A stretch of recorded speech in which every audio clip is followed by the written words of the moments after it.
नदियापुर गांव में बसंत नाम का एक नौजवान रहता था। नदियापुर आने जाने के लिए लोगों को नाव का ही सहारा लेना पड़ता था। बसंत एक सीधा साधा लड़का था। इसके परिवार में इसकी पत्नी थी और एक बूढ़ी माँ थी। बसंत बेहद गरीब था। बसंत के ऊपर नदियापुर के लगभग सभी लोगों का कर्जा चढ़ा हुआ था। बसंत अपनी नाव के पास पहुंचता है तो देखता है कि गांव का धनी राम कुछ लोगों के साथ इसके पास आता है। बस बहुत हो गया, अब मामला बर्दाश्त से बाहर होता जा रहा है, समझ गया ना? पूरे 6 महीने हो गए मुझे बेवकूफ बनाते हुए। तुझसे आज मैं अपने पैसे ले जाकर ही रहूंगा, समझे? मुझे कुछ दिनों की मोहलत दे दो सेठ जी। आप जानते ही हो इस वक्त धंधा कितना मंदा चल रहा है। अबे तेरा धंधा कोई मंदा नहीं चल रहा। सच तो ये है कि तू मेरे पैसे देना ही नहीं चाहता। अरे नदियापुर में आने के लिए और जाने के लिए नाव का ही तो सहारा लेना पड़ता है।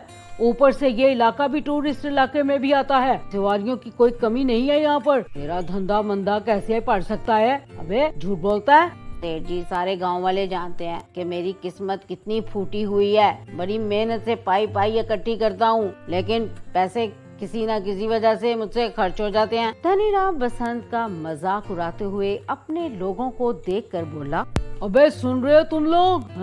पाई पाई जोड़कर रकम इकट्ठी करता है और इसे खुद नहीं पता कि इसके पैसे कहाँ खर्च हो जाते हैं। अबे ये क्यों नहीं कहता तू एक नंबर का अय्याश है, सारे पैसे अय्याशी में खर्च कर देता है। तुझे कोई और नहीं मिला बेवकूफ बनाने के लिए? मुझे थोड़ी सी मोहलत और दे दीजिए सेठ जी। मैं वादा करता हूँ मैं आपकी एक एक पाई चुका दूंगा। ठीक है, लेकिन इस दफा मैं तुझे 10 दिन से ज्यादा की मोहलत नहीं दे सकता।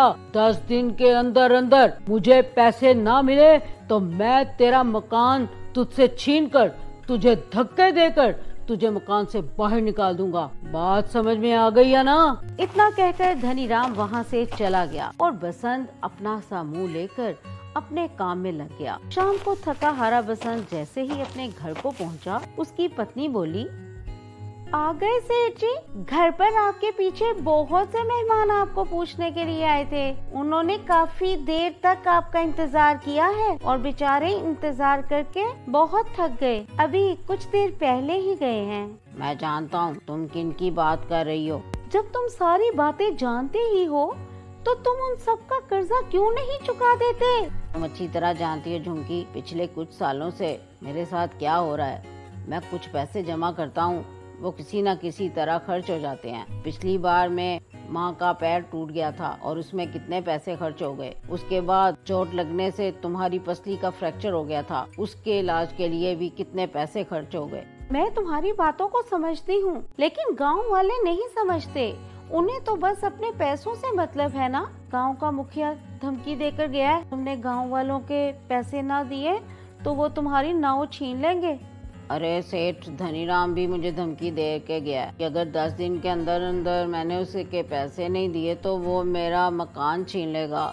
मेरी समझ में नहीं आता मैं क्या करूं। तुम अपनी नाव में नदियापुर में घूमने वाले टूरिस्ट को क्यों नहीं बिठाते? ये जितने भी लोग हैं ना, सब झूठ बोल के टूरिस्ट को नाव में बिठाकर उन्हें चूना लगाते हैं और मुझे झूठ बोलना नहीं आता। नहीं चाहिए मुझे हराम की कमाई। अरे सच्चाई के देवता, ये धंधा है, ये क्यों नहीं कहते तुम्हें धंधा करना नहीं आता? जिसे तुम धंधा कह रही हो मैं इसे अच्छा नहीं समझता। अगर ऐसा ही हाल रहा तो वो दिन भी दूर नहीं, तुम्हारी नाव भी तुमसे छीन ली जाएगी।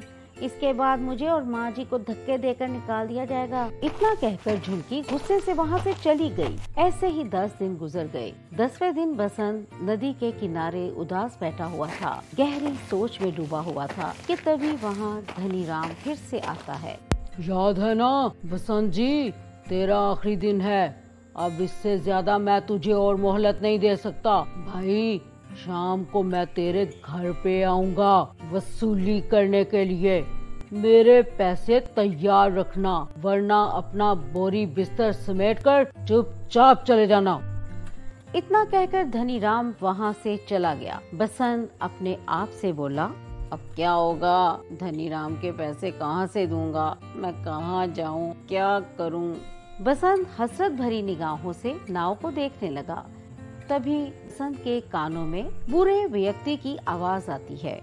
क्या तुम मुझे दूसरी दुनिया के किनारे छोड़ सकते हो? बसंत इस बूढ़े की बात सुनकर हैरत में पड़ गया। मुझे लगता है आपका दिमाग खिसका हुआ है। बाबा जी, ये कैसी बातें कर रहे हैं आप? मेरा कहने का मतलब ये है बेटा, क्या तुम मुझे इस नदी के दूसरे किनारे पर छोड़ सकते हो? सीधा सीधा ये कहिए ना बाबा जी कि आपको दूसरी सीमा पर उतरना है। ठीक है बाबा, आइए, जहाँ आपको जाना है मैं आपको वहाँ पे छोड़ दूंगा। बसंत की बात सुनते हुए वो बूढ़ा रईसमंदाना अंदाज में मुस्कुराते हुए बसंत की नाव में बैठ गया। बसंत की नाव नदी के बीच पहुँची थी कि तभी वो बूढ़ा बसंत से बोला, बस बेटा, मुझे यहीं तक छोड़ दो। बाबा पागल हो गए हो क्या? यहाँ पर तो सिवाय पानी के कुछ भी नहीं है। जो मुझे नजर आ रहा है ना बेटा, वो तुम्हें नजर नहीं आएगा। तुम नाव यहीं रोक दो, मैं यहीं उतरूंगा। बाबा आप डूब जाएंगे, पानी बहुत गहरा है। मगर बूढ़े ने बसंत की बात नहीं सुनी और नदी में कूद गया। ये देखकर बसंत बुरे तरीके से घबरा गया और बड़बड़ाता हुआ बोला, अरे कहाँ फंस गया मैं। अगर बूढ़ा मर गया तो इसकी मौत का इल्जाम भी मेरे ऊपर लग जाएगा। सभी लोगों ने इस बूढ़े को मेरी नाव में सवार होते हुए देख लिया था। अब क्या करूं? लगता है मुझे भी नदी में कूदना पड़ेगा। इतना कहकर बसंत ने भी नदी में छलांग लगा दी। मगर उसने जैसे ही नदी में छलांग लगाई तो उसने अपने आप को एक बेहद सुंदर जंगल के बीच बहुत छोटे से तालाब में खड़ा पाया। बसंत इस तालाब से निकलकर इस जंगल की ओर देखने लगा। कुछ दूर जाकर बसंत की नजर एक पेड़ पर गई। वहाँ पर लाल लाल सेब लटक रहे थे। एक सेब बसंत की ओर देख रहा था और बोला, देख क्या रहे हो? अगर तुम्हें भूख लगी है तो तुम मुझे खा लो। मैं जहाँ पर रहता हूँ वहाँ बोलने वाले फल नहीं होते। वो बोलते हैं तो हम बिल्कुल नहीं खाते। अरे तुम तो बहुत दयालु लगते हो। तुम्हारे इस जादुई नदी में स्वागत है। इस सोने की सड़क पर सीधा चले जाओ। कुछ ही देर में तुम महल तक पहुँच जाओगे। कुछ ही देर में बसंत आलीशान महल के सामने पहुंच गया। इसके कंधे पर पीछे से किसी ने हाथ रखा। कौन हो तुम? ये कौन सी जगह है? अचानक वो बूढ़ा सुंदर राजकुमार में तब्दील हो गया। ये सारे का सारा राज्य मेरा है। तुम पृथ्वी पर नहीं बल्कि जादुई दुनिया में हो। दूसरी दुनिया में? मैं कुछ समझा नहीं। दरअसल नदियापुर की नदी के बीच एक दूसरी दुनिया का द्वार खुलता है। ये एक जादू की दुनिया है। तुम्हारा महल तो बिल्कुल सोने का मालूम होता है। यहाँ के दरवाजे, यहाँ तक के सैनिक भी सोने के ही मालूम होते हैं। सोने मालूम ही नहीं होते, ये सोने के ही हैं। मैं तुम्हें बहुत दिनों से नाव में बैठा उदास देख रहा था। मैं जानता हूँ तुम बहुत अच्छे स्वभाव के हो। तुम्हारी दुनिया में अच्छे लोगों के साथ अच्छा बर्ताव नहीं होता, लेकिन हमारी दुनिया में ऐसा बिल्कुल नहीं होता। इसलिए मुझे लगा तुम्हारी मदद करनी चाहिए। इतना कहकर वो राजकुमार बसंत को महल के अंदर ले गया, जहाँ पर सोने के सिक्कों का ढेर लगा हुआ था। ये सारे सोने के सिक्के तुम्हारे हैं। जितने मर्जी ले लो, यहाँ से ले जा सकते हो। तुम जब चाहे यहाँ पर आ सकते हो, मगर याद रखना तुम्हें इस बात को राज ही रखना होगा। तुम अपनी पत्नी और माँ को भी इस बारे में कभी ना बताना। जिस दिन तू इस राज को छुपाने में नाकाम हो जाएगा, तुम्हारे लिए इस दुनिया का द्वार बंद हो जाएगा, क्योंकि ये नियम है। बसंत ने एक थैले में सैकड़ों सिक्के भर लिए। राजकुमार इससे जादुई पेड़ के पास मौजूद छोटे से तालाब पर ले आया। तुम इस तालाब में कूद जाओ, तुम अपनी नाव में दोबारा वापस पहुंच जाओगे। बसंत जैसे ही इस तालाब में कूदा, उसने दोबारा अपने आप को नदी के बीच में पाया। बसंत इस दिन सारा सोना शहर में बेच कर आया और उसने गांव में सबके कर्जे चुका दिए। देखते ही देखते बसंत नदियापुर का सबसे बड़ा सेठ बन गया। और एक दिन बसंत की पत्नी ने बसंत से कहा, तुमने आज तक ये नहीं बताया जी कि तुम इतने सारे ढेर सारे पैसे लेकर कहाँ से आते हो और तुम कुछ दिनों के लिए अचानक कहाँ लापता हो जाते हो। मैंने तुम्हें कितनी बार कहा झुंकी कि मैं इस बारे में नहीं बता सकता। इतना तो मैं जानती हूँ कि तुम कोई गलत काम नहीं कर सकते। अगर तुम नहीं बताना चाहते तो शायद इसमें ही हम सबकी भलाई होगी।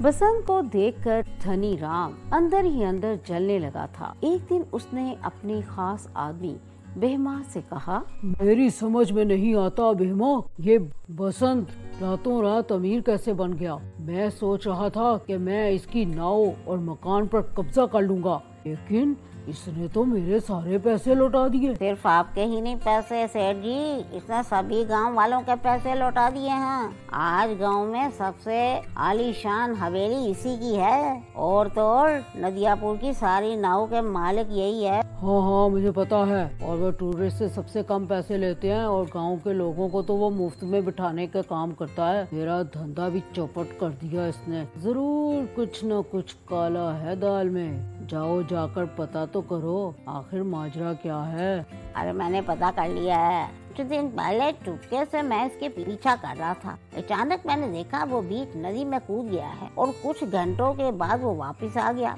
इसके हाथ में एक थैला था जो सोने से चमक रहा था। बेवकूफ आदमी, ये बात तुमने मुझे पहले क्यों नहीं बताई? इसका मतलब कि नदी के बीच जरूर सोने के सुरंग है और जो इसके हाथ लग गई है। मुझे भी ले चलो वहाँ पर। कुछ ही देर में धनी राम और बेहमा नदी के बीच पहुँच गए। क्या तुम्हें यकीन है बेहमा कि बसंत यहीं कूदा था? जी, मैंने ठीक इसी जगह छलांग लगाते हुए देखा।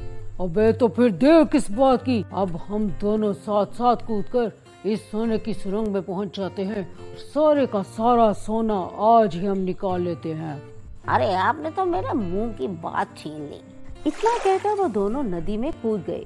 अचानक बहुत तेज पानी की एक लहर आई और बेहमा और धनी राम डूबकर मर गए।